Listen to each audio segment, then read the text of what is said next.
Are you blind or just stupid? The words cut through the ballroom like a blade through silk. Heads turned. Conversations died mid-sentence. Even the saxophone stumbled into silence.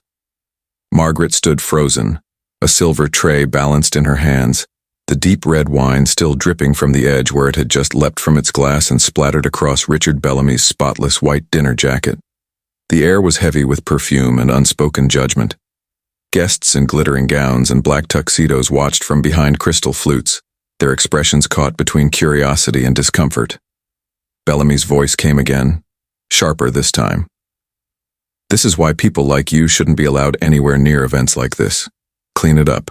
Do your job. You're lucky to be in this room at all. Just shut up and work. Margaret didn't move. She didn't flinch. Instead, she lifted her chin just slightly, and in a voice calm enough to make the room lean in, said, "You should check your safe." 4 minutes from now, the man in front of her, the one sneering in tailored silk, would be on his knees, whispering her name, and the world would be watching. Before we dive deeper, let us know in the comments where you're watching from. We'd love to hear from you, and don't forget to hit that subscribe button so you never miss any of our upcoming videos. Richard Bellamy didn't walk into a room. He arrived, always a few seconds after everyone else, as if the world had been politely waiting for him. At 6'2", with shoulders squared and chin lifted, he carried himself like a man who believed he owned not just the building, but the city beneath it. The Bellamy name wasn't just on the hotel's front doors. It was stitched into the napkins, engraved on the wine glasses, printed in gold leaf on the gala invitations. People didn't just attend his events, they sought them out like rare opportunities. And Bellamy soaked it in, every handshake, every glance from across the room, every lean in from someone hoping for a favor. To those who worked under him, he was unpredictable. A compliment in the morning could turn into a public dressing down by dinner. On his worst days, he wouldn't just fire you. He'd make sure you never worked in the city again. Tonight, Bellamy was in his kingdom. The chandeliers above him glittered like captive constellations, the head table perfectly arranged so every photo would catch his best angle. He was all smiles and handshakes, his laughter a beat louder than the room's ambient hum. What he didn't know, what he couldn't know, was that one of the people moving quietly through this ballroom had been waiting decades for this night. The ballroom was a painting in motion, gold light spilling from chandeliers, silverware chiming softly as waiters cleared plates, and a low hum of polite conversation weaving between tables. Margaret moved like a shadow among the glitter. The silver tray in her hands was steady, her posture straight, her eyes lowered just enough to be polite without inviting conversation. Her route through the room was muscle memory. Sidestep the chair leg here, pivot around the cluster of women in sequined gowns there. At the head table, Richard Bellamy held court. He leaned back in his chair, one arm draped lazily over the backrest, his laugh loud enough to make the nearby tables glance over. The gleam of his watch caught the chandelier light every time he gestured, like he wanted to remind everyone just how expensive his time was. Margaret was almost there. The last glass on her tray, a Bordeaux so old it had its own reputation, was meant for the guest seated at Bellamy's right. She took the final step forward. That's when it happened. A man in a tuxedo brushed past her, not enough to jostle her completely, but just enough for the glass to tilt. In a blink, deep red liquid arced through the air and landed squarely on Bellamy's pristine white dinner jacket. The change in the room was instant. The band's soft saxophone trailed into silence. A dozen conversations stopped mid-sentence. Even the waiters froze. Bellamy's head turned slowly, like a predator scenting prey. His eyes locked on Margaret. For a moment he didn't speak. He just looked at her, letting the tension stretch until it was almost unbearable. Then his voice came, low at first, like a warning. "Are you blind or just stupid?" He rose from his chair, towering over her now. The muscles in his jaw tightened. His voice climbed, carrying across the entire ballroom. "This is why people like you shouldn't be allowed anywhere near events like this." A ripple moved through the crowd. Some guests glanced at each other, others stared at their plates, but no one moved to intervene. Margaret stood completely still, her hands gripping the tray. Bellamy stepped closer, his cologne heavy in the air, the edge of his cuff brushing the tray's rim. "Clean it up. Do your job. You're lucky to be in this room at all. Just shut up and work." The words landed like a slap, the final insult echoing in the silence that followed. Margaret didn't flinch. She didn't apologize. Instead, she lifted her chin, just enough to meet his eyes, and spoke so quietly only he could hear. "You should check your safe." For the first time that evening, Bellamy's confidence faltered. He blinked. Once. Twice. It didn't make sense. Not yet. But the way she said it, calm, deliberate, like she knew something he didn't, lodged in his mind and refused to leave. And somewhere at the edge of the room, the woman in the green gown was still watching and smiling. The next morning, New York felt different. The city had woken up to that video. It played on breakfast TV in every diner in Manhattan. Bellamy's voice dripping venom, the sharpness of his finger jabbing the air, the camera catching Margaret's steady gaze just before she whispered, "You should check your safe." It was on talk radio before the sun was up. By mid-morning, every major network had run the clip twice, some 3 times. Bellamy exposed. Know her name. Wrong woman. Women in offices across the country sent the video to each other with one-line captions. "We've all been her. This is why we keep receipts." And yet, Margaret herself had vanished. She didn't return to the hotel. Her apartment door stayed closed. Neighbors said they'd last seen her 2 nights ago bringing home a paper bag of groceries. Now, nothing. At first, the disappearance felt like fear. Maybe Bellamy's people had gotten to her. But this wasn't the first time he'd tried to erase a woman, and the last time she never came back. Enter Julia Monroe. Not a glamorous cable anchor, but a sharp, relentless reporter for a mid-sized independent outlet. She didn't chase celebrity gossip. She hunted corporate rot.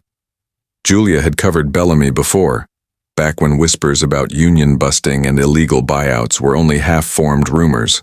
She'd been stonewalled, threatened, and once, very quietly, offered a 6-figure consulting opportunity if she would stop digging. She didn't stop. When the gala clip went viral, Julia didn't see a random outburst. She saw an opening. She began pulling public records, corporate filings, old partnership agreements, court settlements buried under layers of legal language. That's when she saw it. A name. Helen Ward. Not a maid, not an employee, but Bellamy's equal partner in his first hotel venture, 31 years ago. Helen's name disappeared from filings almost overnight. 1 month she was listed as 50% owner. The next month, gone. 3 weeks later, a civil lawsuit appeared. Fraud, embezzlement, coercion. The suit never went to trial. The file was marked sealed. And Helen Ward? She vanished from the public eye. No interviews, no photos, not even an obituary. But Helen hadn't vanished alone, and the proof of that would be the thread that unraveled Bellamy's empire. Julia dug deeper. Property records, old tax filings, even alumni magazines. That's when the pieces started fitting together. Helen Ward had a sister. Her sister had a daughter. Her name was Margaret. Before disappearing, Helen had given her sister a battered metal tin, documents wrapped in oilskin, rubber bands holding them in tight bundles. Inside were original partnership contracts with Bellamy's signature, offshore account ledgers with transfers labeled only by initials, handwritten memos between Bellamy and shell company executives, 2 sworn statements from employees who had resigned but never resurfaced in the industry. For 30 years, Margaret had kept that tin hidden in the back of a kitchen cabinet, behind bags of rice and old teacups. The night of the gala wasn't an accident. It was the moment she'd been waiting for. But Margaret hadn't been alone in her quiet watch. The elegant, unsmiling woman in the green gown at the gala? Her name was Catherine Hayes. She had been Helen Ward's lawyer. She was the one who had fought to keep Helen's evidence from being destroyed in the settlement.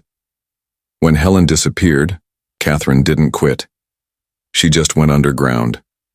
She took a job with a different firm, kept her name off high-profile cases, and waited for the right person, the right moment, to bring Bellamy down. And when she saw Margaret's determination, she knew the wait was over. For 2 years, Catherine had been quietly placing Margaret in events Bellamy attended: charity luncheons, board receptions, small fundraisers, always in the background, always watching. The gala was the checkmate. The insult wasn't just an insult, and one, it was the trigger Margaret needed to bring the evidence into the light. And Bellamy had handed it to her on a silver platter. It didn't happen in a courtroom or a police station. It happened in Bellamy's own glass-walled corner office, 32 floors above the city he thought he owned. Margaret sat across from his attorney. The man tried for charm first, then reason, then pressure. He slid an envelope across the polished desk. "This is enough to make sure you and your family never work another day in your lives. No press, no court, no trouble." Margaret didn't touch it. She just looked at him and said, "That money's already mine. You just didn't know I'd come for it." Then she unzipped her bag. One by one, she placed the documents on the desk. Contracts, bank ledgers, witness statements, all signed, all dated, all authenticated by Catherine's legal team. The lawyer's smile faltered. Then he heard it. The faint hum of voices in the hallway. Reporters. Margaret leaned forward. "We don't want a settlement. We want accountability." And for the first time in his career, Bellamy's lawyer didn't have an answer. By noon, the footage was everywhere. Federal agents in navy jackets walking into Bellamy's hotel headquarters. By 12:45, he was in handcuffs. By 1, his board was in emergency session. Every network ran side-by-side clips. The gala insult on the left, Bellamy being escorted into a black SUV on the right. The board didn't just remove him. They stripped his name from the company entirely. And Catherine Hayes? She didn't just take his chair, she took his office. The same one where Margaret had laid the evidence out like a final verdict. Bellamy had built an empire on silence. But in less than 48 hours, the silence was gone. 3 months later, the same ballroom glowed under softer lights. The chandeliers sparkled, but not in honor of Bellamy's empire. This time the room celebrated the launch of the Helen Ward Foundation, dedicated to protecting women silenced by power.